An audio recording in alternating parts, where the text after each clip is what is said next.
आज मैं Apple store में नकली एयरपॉड्स रिटर्न करने वाला हूँ जो कि मैंने रोड से खरीदे हैं और देखता हूँ कि मुझे पैसे वापस मिलते हैं या नहीं। कितने का लिया? और सिर्फ यही नहीं, मैं जाऊंगा और भी नकली चीजें वापस करने, जैसे कि रोलेक्स, जहाँ सबसे सस्ती घड़ी भी लाखों की होती है, मिनिमम 10 लाख। और बिल्कुल नकली जूते वापस करने, वो भी ओरिजिनल नाइकी स्टोर, और भी बहुत कुछ।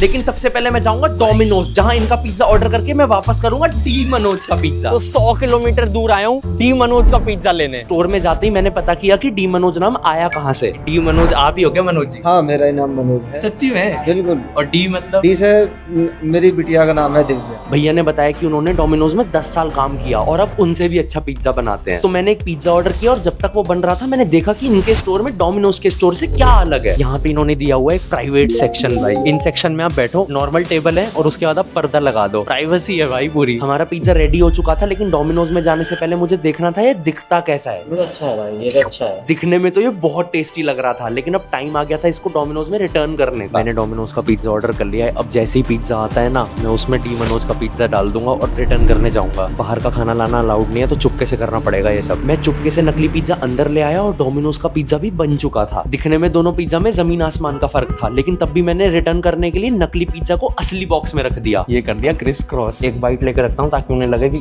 टेस्ट करा इसने कम से कम। पिज्जा रिटर्न करने का टाइम आ गया था तो बहुत डर लग रहा था। कोई माइक छुपा लेता हूँ, माइक तो दिख रहा है। जब मैं रिटर्न करने गया तो एम्प्लॉइज को बॉक्स खोलने पर भी बिल्कुल पता नहीं चला कि ये पिज्जा उनका बनाया हुआ है ही नहीं। टेस्ट अलग सा लग रहा है थोड़ा। ये मेयोनीज है क्या इसके अंदर? ये थोड़ा सा। कोई बात नहीं, अगर आपको SOP चाहिए मैं SOP बन जाएगा सर दोबारा। उन्होंने कहा कोई बात नहीं सर, हम रिटर्न कर देंगे, नया बना देते हैं आपके लिए। मैंने उनको फिर बता दिया आराम से, ये पिज्जा आपने बिल्कुल सही बनाया था, ये आपका पिज्जा नहीं है, ये उसका है, ये डोमिनोज की कॉपी का पिज्जा है। ये पिज्जा रिटर्न करना सक्सेसफुल हो गया था, लेकिन वीडियो में आगे बाकी चीजें रिटर्न करना मुश्किल होता जाएगा, क्योंकि उनमें होने वाली है ज्यादा सिक्योरिटी और बहुत महंगे प्रोडक्ट, जैसे कि लास्ट में एप्पल स्टोर में नकली एयरपॉड्स वापस करना। और नेक्स्ट में जाने वाला हूँ ओरिजिनल नाइकी स्टोर, लेकिन उससे पहले नकली जूते खरीदते हैं। मैं पहुंच गया शूज के सबसे बड़े मार्केट में, जहां मुझे असली जैसे दिखने वाले नकली जूते खरीदने हैं। मुझे चाहिए बिल्कुल असली नाइकी के जूते जैसे दिखने वाले हो।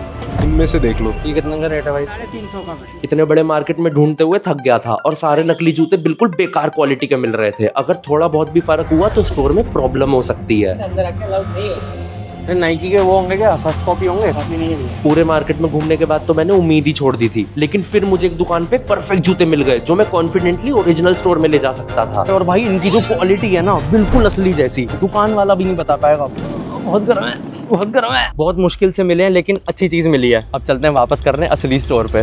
मेरे पीछे नाइकी का स्टोर है और मुझे डर लग रहा है एक्सचेंज कराने में जूते। नकली जूते बैग में रखकर मैं स्टोर के अंदर गया और देखा नाइकी तो वैसे नकली डिजाइन के जूते बनाता ही नहीं है। इंटरनेट पे दिख रहे थे कॉपी जूते, यहाँ नहीं रखे हुए कहीं पे भी। पता नहीं वापस हो पाएंगे नहीं हो पाएंगे। थोड़ी देर बाद स्टोर का एक एम्प्लॉय मेरे पास आया और मैंने उन्हें बोला कि मुझे जूते रिटर्न करने हैं। ये मैंने रीसेलर से लिए थे। नीचे चेक कराया तुम्हारे। अब ये जो इंसान मेरे पास में खड़ा है वो है एक एक्सपीरियंस्ड एम्प्लॉय, और वो जूते हाथ में पकड़ के ही बता देता है कि वो असली है या नकली। इधर रखो, क्या चेक करना है बताओ। ये सर ओरिजिनल है या नहीं है? कितने को होंगे? इसकी वैल्यू अगर मेरे को पता चल जाती तो। कुछ नहीं कह सकते, कॉपी है ये। कॉपी है? पता कैसे लगा आपको? सालों का एक्सपीरियंस है, मटेरियल छूते ही पता लग गया। नाइकी के स्टोर में तो इन्हें इंस्टेंटली पता लग गया कि जूते नकली हैं। इन्होंने हाथ में पकड़े और बता दिए। जूते रिटर्न नहीं हो पाए, कोई बात नहीं, लेकिन अब करते हैं रोलेक्स रिटर्न। नकली घड़ी वापस करना बहुत मुश्किल होने वाला था, क्योंकि रोलेक्स में लाखों की घड़ियां मिलती हैं और इन लग्जरी घड़ियों के सामने मेरी फेक वाली को पहचान कर बाहर ना निकाल दे। तो मैं लग गया मिशन पर बिल्कुल अच्छी क्वालिटी वाली नकली घड़ी ढूंढने के लिए।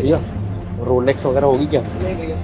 नहीं, मार्केट में घड़ियां तो बहुत थी, लेकिन कोई भी रोलेक्स नहीं बेच रहा था, और जो बेच रहे थे वो बिल्कुल बेकार क्वालिटी की। रोलेक्स होगी क्या? इधर आओ। ये क्या रेट है इसका? इस साइड कोई भी लो 300 का है। इतनी गंदी क्वालिटी है कि दुकान में घुसने भी नहीं देगा रोलेक्स वाला। मार्केट में बहुत ढूंढने के बाद एक रैंडम स्ट्रेंजर मेरे पास आया और ऐसी रोलेक्स की घड़ी बनाई जो दिखने में तो क्या, छूने में भी असली लग रही थी। भाई तो असली जैसी लग रही है।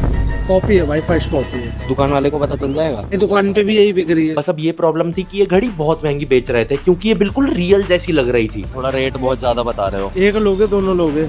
एक ही लूंगा। कौन सी लोगे? ये वाली गोल्डन वाली। 2000 रुपए दो, खत्म करो। इतनी महंगी दी है इन्होंने। अबे यार ठीक है गाइस, ठीक है गाइस। नकली रोलेक्स मिल चुकी है भाई, बहुत भारी है, बिल्कुल असली जैसी लग रही है।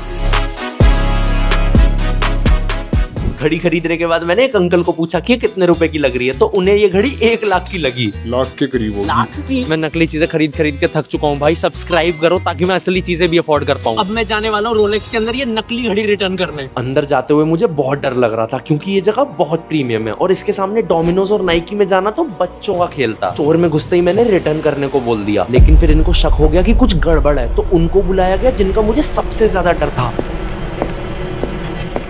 एक सीनियर एक्सपर्ट को। एक्सपर्ट ने तो घड़ी छुए बिना ही बता दिया कि वो एक चीप क्लास घड़ी है। ऐसा लग रहा था कि ये कॉपी घड़ी देखकर उनका मूड खराब हो गया हो। है ही नहीं कुछ, फेक ही समझो आप एक तरह से। ऐसा मॉडल एग्जिस्ट ही नहीं करता है। तो इससे पहले कि हमें धक्के मार के बाहर निकाला जाता, मैं खुद ही बाहर चला गया और लोगों से पूछने लगा कि क्या ये असली जैसी लग रही है। असली सी तो लग रही है। लोग 60-60 लाख की घड़ियां लेके जाते हैं, बेवकूफ कर रहे हैं।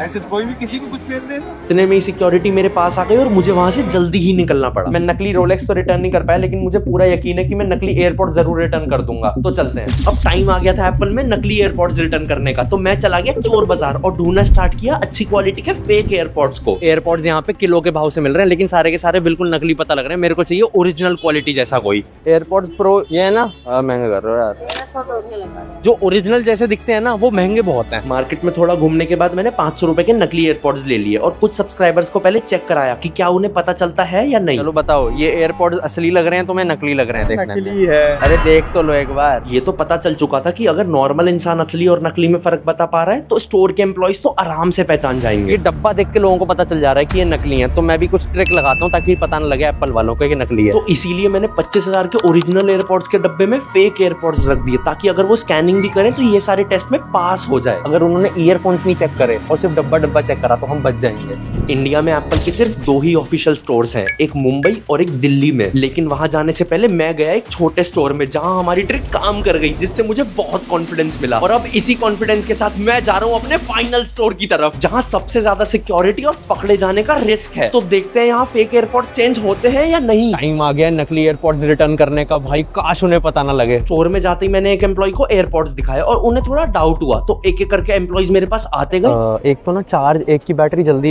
ड्रेन होती है। हाँ, वो है क्या नॉर्मल इशू है क्या? आपने कंप्लीट कर दिया सर? लेकिन इन लोगों को कुछ भी समझ नहीं आ रहा था। मुझे टेक्नीशियन के पास भेज दिया और उन्होंने एयरपोर्ट्स चेक करना स्टार्ट किया। बता सकते हो ये असली एयरपोर्ट्स हैं नकली एयरपोर्ट्स हैं? देख के तो यार बड़ा मुश्किल रहता है वैसे, बट द थिंग इज कि अगर नॉइस कैंसलेशन काम कर रहा है, ट्रांसपेरेंसी इज वर्किंग। बहुत सोचने और परखने के बाद फाइनली इन्होंने बोल ही लिया, then it's probably original. Fake वालों में वो सब काम नहीं करता है। I have seen fake ones here. Case original है, ईयरफोन्स वो है फेक है। Sir thank you so much भाई।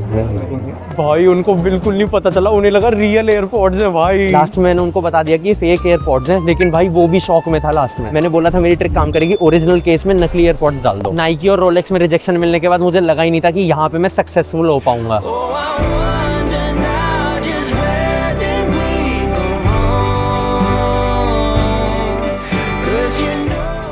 तो अब तुम लोग मुझे कमेंट्स में बताओ कि अगली चीज में क्या रिटर्न करूं।